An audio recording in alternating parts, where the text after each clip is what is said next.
I heard that you haven't been taking care of the house at all. You should either take care of the household chores or go find yourself a job. As Harold's wife, you should do what is expected of you. If you don't, my son is going to leave you and you're going to have to move out of the house. Did you come over to our place again without telling me? I've asked you over and over again not to come to our house unannounced.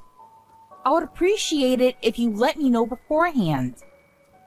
Melanie, why do you have to be so bossy all the time? The house belongs to Harold, and as his mother, don't you think that I have the right to come over as I please? I think that the house belongs to the both of us. Harold and I are married. Please don't treat me like I'm Harold's accessory. Harold and I are equals. I just don't understand why you're so hostile towards me. I know what you're thinking. You're only after Harold's money and assets. As his mother, I'm going to do everything in my power to stop you. I don't know why you're so paranoid. I'm not after Harold's money. You've got it all wrong. And I'm sorry to say this, but Harold doesn't have much money or assets. What do you mean by that? If Harold really doesn't have much money, it's because you spent it all. You're exploiting him. I don't understand where you're coming from. Why are you messaging me anyway? What do you need? I'm still working, so if you don't need anything specific, I'm going to go now. Harold told me that you don't do any of the household chores, which is why I've been coming over to the house when I can. I've been making him dinner. I prepared many things today so that it will last a while, and so that Harold doesn't have to worry about making his own dinner. I made the meals for Harold, so please don't eat them yourself. You really didn't have to go through all that trouble, but thank you anyway. Harold has a lot of time on his hands, so I'm sure that he has more than enough time to help out around the house and cook meals himself. How can you say such a thing? Harold works until midnight every day. You don't seem to understand that he works really hard. I feel sorry for him. He works hard and then his wife spends all his hard-earned money. What you're doing to him is truly unforgivable. I think this is all a big misunderstanding. I'm not using any of Harold's money. It's the other way around. We're both living off of my earnings. I think it's about time you saw the truth about your son. He's not as perfect as you think. You should sit down and talk with him. Harold told me not to take your words seriously. Did he really say that to you? He did, and I believe what he tells me. I'm not going to allow you to continue to live off Harold's hard-earned money. He deserves better than this. How about you try to be a better wife to him? I'd like to say the same thing to him. Harold hasn't been a very good husband to me. Harold works until midnight every day. What more do you want from him?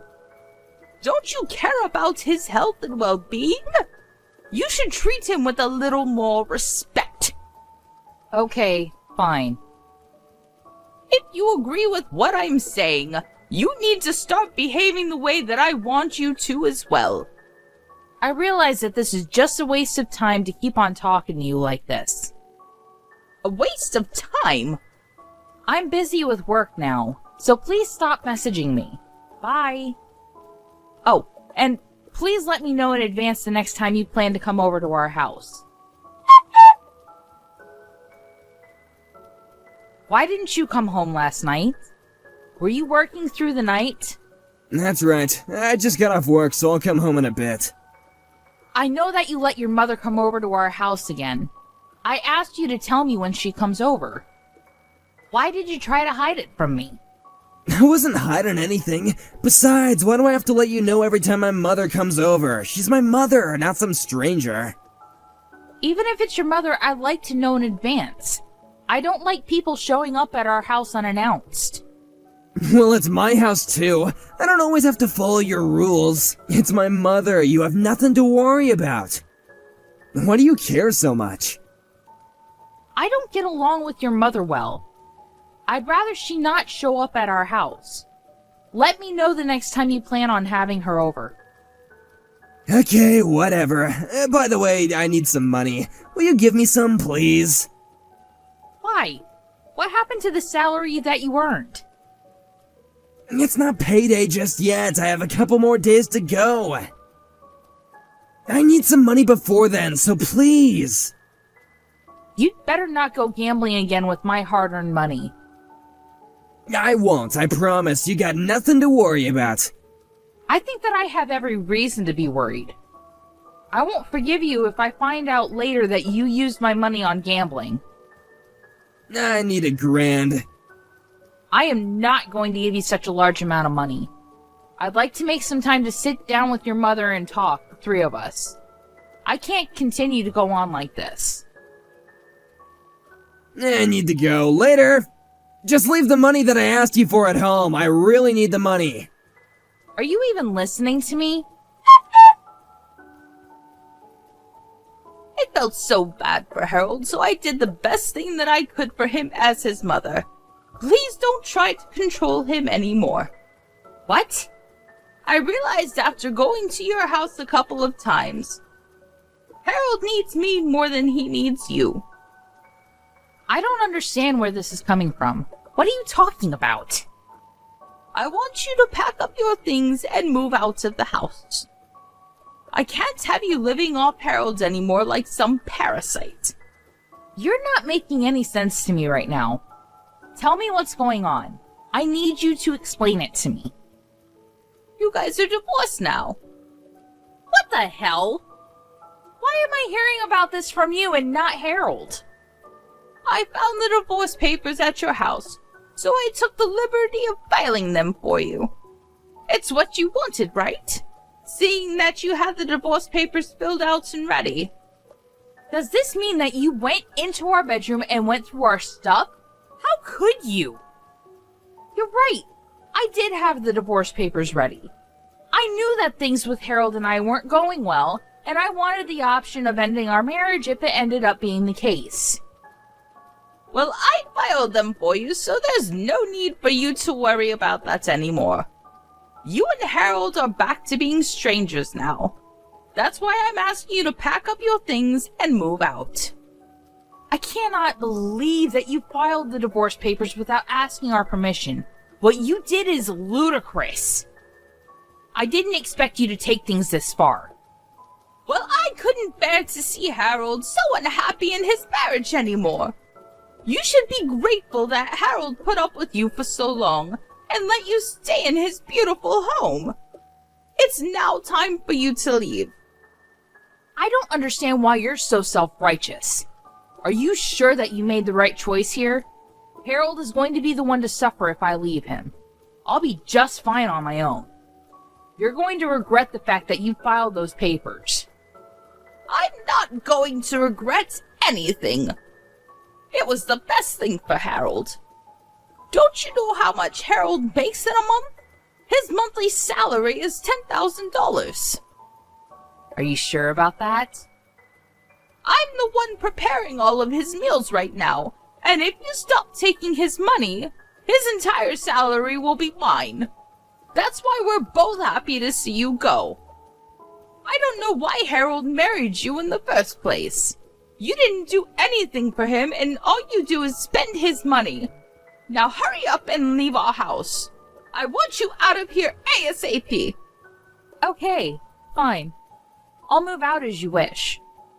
Good luck to the two of you then. We don't need any luck. We'll both be very happy without you. I was surprised to know that you filed the divorce papers without consulting us first. But I'm looking forward to your reaction when you find out the truth about my marriage to Harold.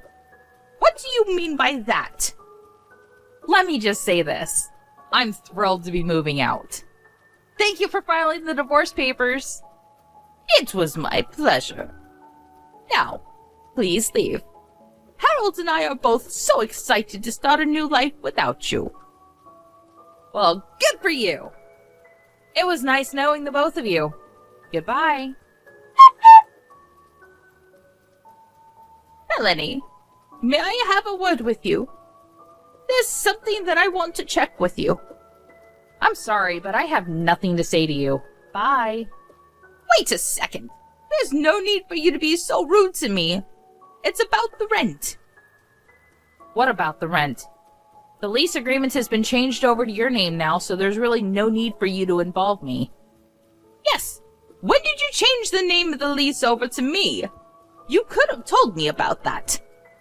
Why was the lease in your name in the first place? Shouldn't have been in Harold's. And why change it over to my name and not Harold's? It just doesn't make any sense to me. Well, Harold works part-time at a convenience store. He's not qualified to put his name on the lease agreement. What? I didn't know that Harold worked at a convenience store. What do you mean by part-time? You said that you wanted to talk to me about the rent. Are you going to tell me that you can't afford to pay the rent or something? Yes, that's right. How did you know? Do you know why there's no money in Harold's bank account? It just doesn't make any sense. Actually, it makes perfect sense to me. Harold doesn't have any real money, which is why he doesn't have any savings. But it's not something to get all nervous about. I think you misheard Harold's salary. You seem to think that he makes 10 grand a month when it's actually $1,000 a month. What do you mean? Harold works part-time at a convenience store, and the maximum he makes a month is $1,000. Sometimes less than that. What made you think that he made 10 times that amount? I bet you're lying to me. Harold's salary can't be that low. Otherwise, how would he be able to afford this house? Besides, I've seen his payslip before. I don't think that I have the wrong number. Oh, so you looked at the payslips then. I get it now. The payslips were mine, not Harold's. You just assumed that they belonged to Harold. Well, you were wrong. Those payslips were yours? Yes, that's right. I was the breadwinner. I work in the sales department of a global firm, so my pay is very high. That's why we were able to afford the house that you're now living in. The rent is around $2,000, which is twice what Harold earns in a month. I knew that Harold wouldn't be able to pay the rent once I moved out, which is why I put your name on the lease agreement. Don't tell me that you quit your job. This is all new to me. I didn't know that you were the one making all the money. I can't believe this. How are Harold and I going to pay for our living expenses then? There's no way that the two of us could live off the $1,000 that Harold brings in each month.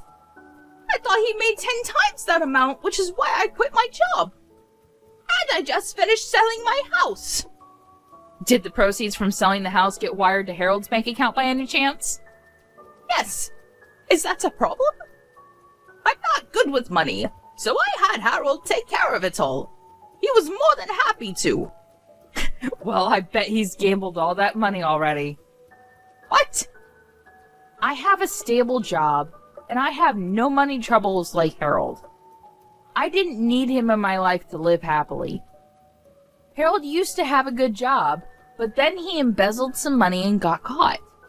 He was penniless after he paid the company compensation for the damages caused. He was also fired from his job. Naturally. After that, he started gambling and borrowed money to go to casinos. Now, he has a lot of debt. When we were still married, I helped him out with his money troubles, but now that we're strangers, none of this is my concern. Why am I only hearing about this now? When did Harold start gambling, and why didn't you tell me? Well, he recently started working at that convenience store, and I thought that he was trying to better himself, but he's been going to casinos in the mornings when he isn't at work. Basically, he's using all his money on gambling. He hasn't changed his old habits. Casinos? You were so proud of Harold for working so late at night. But it's just at a convenience store and he isn't making the kind of money that you wish for. Harold isn't working long hours. He's simply in charge of the night shifts at the convenience store. I work much harder than he does, and I get paid well too. I'm sure that there are college students out there that are making more money than Harold. I wish you the best of luck with everything. It seems that I had it all wrong. That's what I've been trying to tell you all this time, but you wouldn't listen to me. I'm sorry that I didn't take you seriously before. I'll pay more attention to you now. So would you please forgive us and come home? I realize how much you've been doing for Harold and I. It would mean a lot to me if you moved back in with us. And I'd really appreciate it if you could help pay the rent of this house. Why in the world would I do that after the way you treated me? No way! It is too late to try to be nice to me. I know that it's just an act and that you're only after my money. I already moved into a fabulous new place and I am very happy living on my own. I can't believe that I used to live with Harold. Life on my own is so much more comfortable and enjoyable. I should have divorced him sooner instead of waiting for you to file those papers. I'm very grateful to you for filing those papers, though. So thank you for taking care of it. You don't need to thank me for that. It'd make me much happier if you got back together with Harold. You used to be married to him. Don't you worry that he doesn't have enough money to live off of? I don't know what to do. How am I supposed to pay for everything? You need to help us. Melanie, please! Well, like you said, we're strangers now, so I don't think that I can do anything for you. You told me that I was a parasite and that I should move out. I took your advice and moved out. Shouldn't you be satisfied with that? Asking you to move out was a mistake. I take it back. I'm really sorry. Please forgive me and move back home. I'm sorry, but it's just too late. There's not anything you can say to change my mind. Please figure things out with Harold. I'll stay out of your life like you wanted me to. Goodbye now. Harold is a new parasite in your life. Enjoy! After her conversation with Melanie, Helen confirmed with Harold that Melanie was telling the truth. And as Melanie had predicted, Harold had already spent the proceeds from selling Helen's house on gambling. The money was gone. So Helen no longer had the money to buy back her old house even if she wanted to. For obvious reasons, Helen and Harold were not able to afford the rent of their current home and had no choice but to move out. They even had to pay a penalty fee to the landlord because they were late in paying the rent. Helen and Harold ended up on the streets, and although Helen had hoped to live a happy life using Harold's money, she ended up living a life